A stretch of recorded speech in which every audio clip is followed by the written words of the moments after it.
Hey, what's up? It's Jim, and today I'm going to talk about Terminator Dark Fate. This is the sixth Terminator movie, and I feel a little silly at this point. I feel a little silly going to these kind of reboot, legacy sequel kind of movies. Terminator Dark Fate is the third best Terminator movie, which is a really backhanded compliment. Certainly the Terminator franchise post T2 has been pretty crap. 3 is the one that people like the most, but overall, none of them are as good as the first two. When kind of doing, its own sort of Force Awakens-y version of itself, which they tried before, but this is the real Force Awakens-y remake thing, so this time it really counts. Also, they got back Linda Hamilton, and can you really even do this franchise without her? I just don't think you could effectively. So to me, honestly, this is the more Force Awakens-esque Terminator movie. But while watching it, I often came to the point of feeling, although I was compelled by a lot of it, like I find this film like a movie like Joker, which I don't necessarily like, but while I'm watching it, I'm really into it. And then as it like progresses, as it goes on, I'm like, I don't think I actually like you that much, but I'm definitely was into a good portion of it. When you actually think about it, it doesn't hold up very well.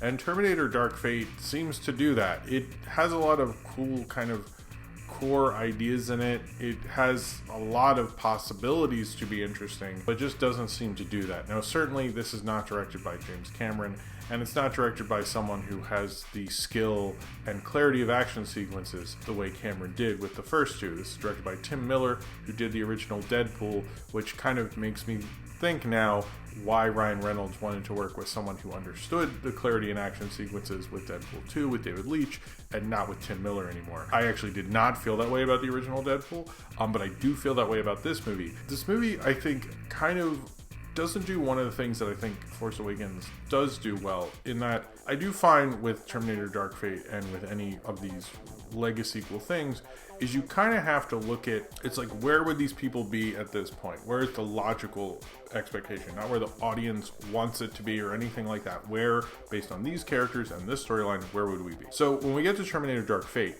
you get that to a certain degree. You get that with Sarah Connor, you get that with this Terminator in there, you get certain things like that. But the whole idea and premise is that Skynet is gone because of the events of T2. And so then they have a whole new thing that's basically Skynet, and we're doing the whole same thing again for literally no reason. There's plenty of different ways you could have done that. You could have had, actually, I was thinking later, it was like, why didn't you just have Skynet send so much crap into the past or the future or whatever? It obviously got there, even though they got there from an alternate timeline at this point into this timeline, and how that is messed up things because they literally sent so much. Maybe they sent so much because they could see themselves disappearing in the timeline. You don't have a Skynet in the future. You just have people fighting this reminiscent of an old timeline. But I think with this, it's like, oh, we're doing it again because, it's a Terminator movie, so we have to. But that sort of doesn't work in a way. It's like a lot of this movie is like you kind of get hints of they were doing something, and then they don't actually do it. You kind of get the surface of an idea, there's a whole thing in the border control facility and with border control, and they do settings wise, much like how the original, especially the original, this whole thing about how technology is everywhere. And it might not feel that way because most of us, probably definitely who are watching this video, and myself, were too young to remember when the answering machine was new technology and things like that. But if you look at that film, there's literally technology everywhere in everyday life. So it's kind of showing you yes, there would be a supercomputer thing that would rise up and take over. And in this, they're kind of using this dystopian, the idea of particularly Mexico City and how busy it is, but the dystopian idea of modern life, and not getting too political extreme, it just has that as a setting. I think it does it in a very apolitical way. It doesn't really say much about it, which I thought was really boring, because did you just want kudos for knowing that we have a border thing going on, or did you want something more from that? Because they weren't saying anything with it, and it's they're not really saying anything with that. Force Awakens isn't a genius movie, and I don't think that at all, really. But I did quite like how, even though it didn't do that with certain characters, two of the more successful Lego sequels came out literally within a month of each other, which was Creed and Force Awakens. But one of the things Force Awakens does do with the First Order is it kind of gives them kind of this kind of like nouveau, like Nazi-esque kind of version of themselves. So you sort of were like, oh, I get that, because we have that now still with the alt-right and stuff. So it works. In a real way, that was more political than this film, and that film was hiding it a little more. I find like Dark Fate is like just like we're doing this again. And I often find like I was almost like, I could have maybe seen like Parasite, and this is on me. It's not on my YouTube audience or this movie, but it's like, hey, I love the Terminator movies, and I liked Halloween last year. I don't think about that Halloween ever, but I liked it, and I will go to this because I grew up loving T2 and Terminator, and they were big movies for me growing up, and I have to see Linda Hamilton come back because I love Linda Hamilton in the Sarah Connor role. And at first I was really compelled by it, and Linda Hamilton's being awesome, and she's like grizzled and all this stuff, and it's great. And then, like, I started to, like, towards the end, I really was disconnecting from it. It just didn't... The thing about Sarah Connor is there's a great character there, and there's a lot of character beats there. James Cameron had, like, these huge action sequences in some parts, but in the middle of T2, it's just, like, them sort of hanging out for a while, which is surprising when I rewatch it as an adult, because I just looked at it as an action fest my whole life. Until I watched it again, even though I watched a lot in, like, middle school, high school, all that stuff, it was like when I reevaluated it after, learning a lot more about filmmaking and storytelling and things, I was like, that's really actually really interesting, because I don't think anyone really talks about the flow of T2 being quite odd.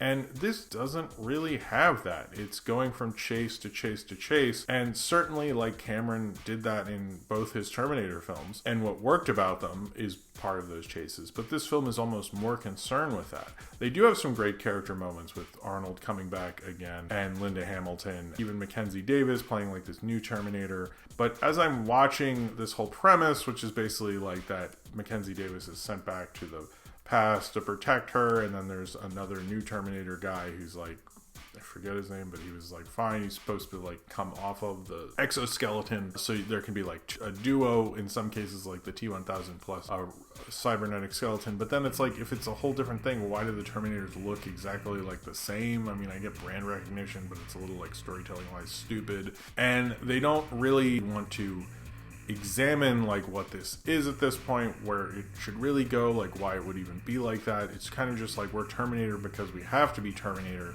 and we have these people here because that's why you'd be interested in it. But it never really made a real good case for itself. It just felt like a franchise because of its recognizability, and the brand is like so well known. But I never really felt like there was a reason there, and I felt like embarrassed watching it, because I was like, how many times are they going to dupe me into this crap? That I was kind of like at least interested to see, well, what is the future of Tim Miller as a director? What would Cameron do with it if he had control over it again? And yeah, it is better than Genesis or Salvation or, I guess, Terminator 3. I didn't watch it that many times, and I didn't watch Sarah Connor Chronicles. But certainly it's better, and it is entertaining in a lot of what it's doing. But it's just like, it's not as focused on character the way I think T2 and the Terminator were. And even the action sequences, like, although they have some interesting ones where they're like fighting in the zero gravity of a plane and they're flying all over the place, just weren't done in enough clarity. It's like they kind of rush into these things, and it's like, it didn't feel like Tim Miller had as good of a hand on the action as he did with Deadpool, where he had these like simpler things. It just felt like he like most directors do a smaller movie and then do a bigger movie, they kind of fall into the glut of like normal kind of bigger movie nonsense. And I sort of wish he hadn't done that, even though he has like Mackenzie Davis as a compelling new Terminator, and Linda Hamilton, like Arnold Schwarzenegger, and he gets good performances out of them. But then at the same time, it's like, it felt like they had like too many characters. It's like you wanted to see Linda Hamilton and Arnold honestly more, and it focused on a lot, and then the person who they're all trying to protect is like barely important in this. I kind of don't think it's like a bad movie at this point when I watch these, and I'm like, okay, cool, you made like the third best whatever movie. Kind of always makes me go, sure, like after it's all over, we're not talking about it anymore, except for like Fury Road, but which is an amazing, awesome movie, but it almost like was so compelling and so interesting and such an amazing ride. In a lot of ways, just told you like how good that franchise was set up to just have different stories with that character. Whereas Terminator isn't really that way. It sort of doesn't work. And much like I think Halloween from last year, I like both these movies and I had a decent enough entertaining time, but then when they're over, I'm not like thinking about how they advance cinema. I'm just like kind of banking on my nostalgia, and then, you know, when the cash is withdrawn, it's not there anymore. I mean, I'm sort of really good sixth Terminator movie. I had to sit through a sandwich of 3 ones that I wasn't really that into. We're here now. I don't think I'd ever see this again. I don't think I'd really think about it much. I like Mackenzie Davis. I hope she gets like a big, you know, franchisey thing and is an action star. And I think she could do really great in this. She has shades of what I think Charlize Theron actually can do when she was in Atomic Blonde. And she looks like a great action star. And Arnold was like remarkably really good. Probably his best performance as a Terminator that's not, you know, the 2 James Cameron ones. And Linda Hamilton it was great seeing her back. I hope she does more stuff, to be honest with you. I definitely missed her. But when we're watching this whole movie, like, I was like, what? Our dark fate is to just like repeat this nonsense. Like, you just like are never gonna learn if there is a way to make a third Terminator movie. Like, maybe we just have tried too many times to make this like effectively awesome third Terminator movie, which will be, as you know, advance things further. Like, the technology is no different. The storytelling just feels like Terminator through big, you know, tentpole blockbuster lens.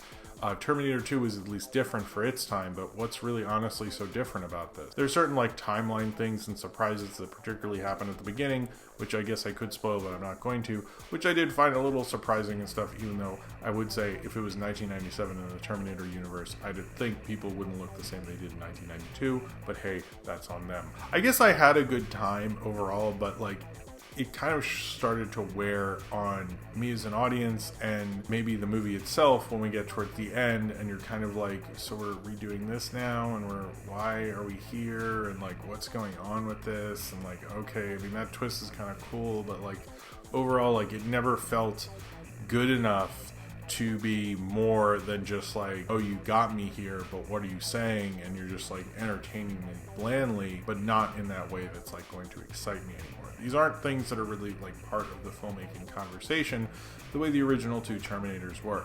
And I think Star Wars has definitely done that, mostly because of its how big it is, but also like they found ways to really, you know, the pressure was on them. It felt like there wasn't pressure on them. Like, Cameron wanted to do his own thing and Tim Miller wanted to do his own thing, and both those things feel honestly very irrelevant. You know, it feels like Alita Battle Angel, another film Cameron produced and helped write, had a lot more to say about the future of, you know, anime and manga in modern filmmaking. This is just like, yeah, the Terminator movies are cool and this would be a way to keep it going, but it's like essentially like each of these Terminator movies try to remake the original one or try to like remind us of the original 2, and they're just never really doing it very well. You know, it's kind of like, sure, this is maybe, it is the 3rd best Terminator movie, but it's like, did I need the 2nd or 3rd best Halloween movie either, or like, you know, the 3rd or 4th best Star Wars movie, or any of those things? Like, when we're coming to the end of it, you're like, I mean, cool, I guess. Like, these never really get over the hump of being something like fantastical, saying something amazing about the franchise and its possibilities. It's more just like reminding you of iconography while not sort of fully getting into what these franchises really represented. You know, I get that that's Hollywood now and things like that, but Terminator Dark Fate was a decently good, big blockbuster movie. But in the end, I think that's pretty much all it really was. You get this decently entertaining film and you go home and you're like, hey, I'm glad, you know, I had to see Arnold again.